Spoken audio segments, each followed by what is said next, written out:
দর্শক, এখন হয়তো আস্তে আস্তে বোঝা যাচ্ছে যে একটা পরিস্থিতি তৈরি করা হচ্ছে এবং সেই পরিস্থিতি নির্বাচন বানচাল করা।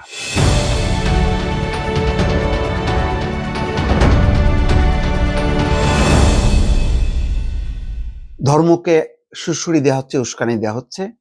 কয়েকটা ঘটনা ঘটেছে। ঠাকুরগাঁয়ে রাতের আধারে সত্যপীরের মাজার ভাঙচুর করা হয়েছে, কবরে আগুন দেয়া হয়েছে।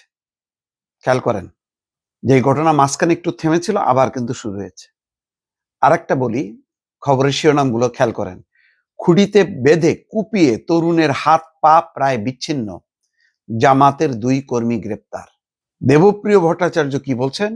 ধর্মীয় বিভাজনের রাজনীতি দুর্বল করবে বাংলাদেশকে। কেরানীগঞ্জে বিস্ফোরণে উড়ে গেল মাদ্রাসার কক্ষ, বোমা তৈরির সরঞ্জাম উদ্ধার।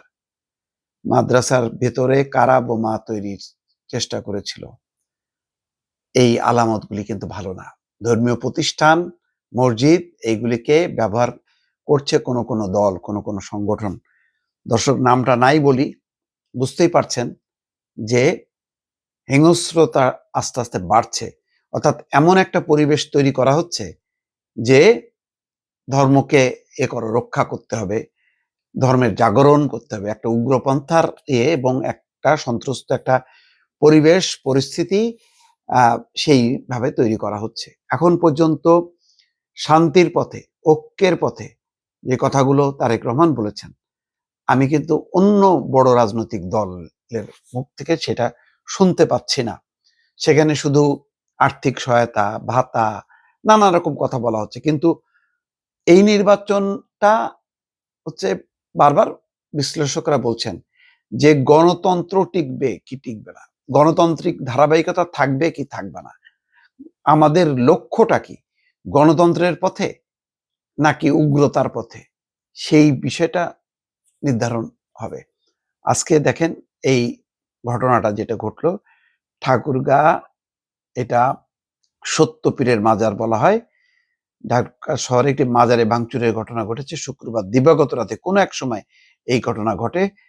স্থানীয় লোকজন, ভক্তরা মাজারে গেলে বিষয়টি নিশ্চিত হয়। মাজারের পাশে কবরও ভাঙচুর করা হয়েছে। সত্যপীরের মাজার, পুলিশ বলছে মাজারটি শতাধিক বছরের পুরনো। আজ সকালে লোকজন এসে দেখতে পান মাজারের প্রধান ঘরের দরজা এবং জানালা ভাঙা, মাজারের পাশে 2 কবরও ভাঙা। কারা এই কাজগুলো করতে পারে, কারা মাজার এবং এই দরগা শরীফ বিরোধী একটা মহল, সেটাও কিন্তু ধর্মীয় মহল, তারা কারা, এই গোষ্ঠীটা কারা, নিশ্চয়ই দর্শক বুঝতে পারছেন। চাঁপাইনবাবগঞ্জের শিবগঞ্জ উপজেলায় আবু সুফিয়ান নামের এক তরুণকে বিদ্যুতের খুঁটিতে বেঁধে কুপিয়ে জখম করা হয়েছে। এতে ওই তরুণের 2 হাত এবং 1 পা প্রায় বিচ্ছিন্ন হয়ে গেছে বলে জানিয়েছেন চিকিৎসকরা। এবং শিবগঞ্জের এই ঘটনা বলা হচ্ছে, লোকাল ঘটনায় জামাত শিবিরের কর্মীদের তিনি বোঝানোর চেষ্টা করছিলেন যে একটা ছেলে তার কিশোরী স্বজনকে উত্ত্যক্ত করছে, কিন্তু কোনো কথা না শুনে তারা তাকে বিদ্যুতের খুঁটিতে বেঁধে ধারালো অস্ত্র দিয়ে হাত পা কেটে দেন। এই ঘটনাগুলো একটা উন্মত্ততা, একটি আলামত। দর্শক, কেরানীগঞ্জে দেখেন, ঢাকার দক্ষিণ কেরানীগঞ্জের হাসনাবাদ এলাকায় একটি মাদ্রাসার বিস্ফোরণে একতলা ভবনের পশ্চিম পাশের 2 কক্ষের দেয়াল উড়ে গেছে। তার মানে বোমা তৈরি করা হচ্ছিল। এই বোমাগুলি এখন কেন তৈরি করা হচ্ছে?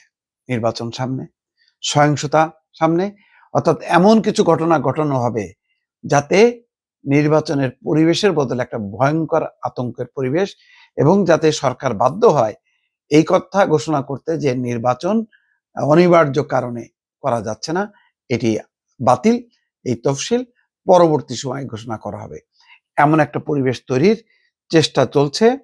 এবং আজকের সেই প্রেক্ষাপটে নাগরিক প্ল্যাটফর্মের আহ্বায়ক, সেন্টার ফর পলিসি ডায়ালগের প্রধান ডক্টর দেবপ্রিয় ভট্টাচার্য কিন্তু সেই কথা বলছেন যে ধর্মীয় বিভাজনের রাজনীতির যে প্রবণতা দৃশ্যমান হচ্ছে বাংলাদেশের এগিয়ে চলার পথে যে কতটা অন্তরায় সৃষ্টি করবে তা তুলে ধরলেন ডক্টর দেবপ্রিয়। তিনি বলছেন, ধর্মভিত্তিক যে বিভাজনের রাজনীতি হচ্ছে, এটা শেষ বিচারে দেশের সার্বভৌমত্বকে দুর্বল করবে। তাহলে পাহাড় সমতলের মানুষকে ঐক্যবদ্ধ করা, মুসলিম, বৌদ্ধ, খ্রিস্টান, বৌদ্ধ, হিন্দু সবাই মিলে যে বাংলাদেশ গড়ার কথা বলা হচ্ছে, সেই জায়গা থেকে এখনকার যেই আলামতগুলো আপনাদেরকে সামনে বললাম, সেটা কি থাকলো দর্শক?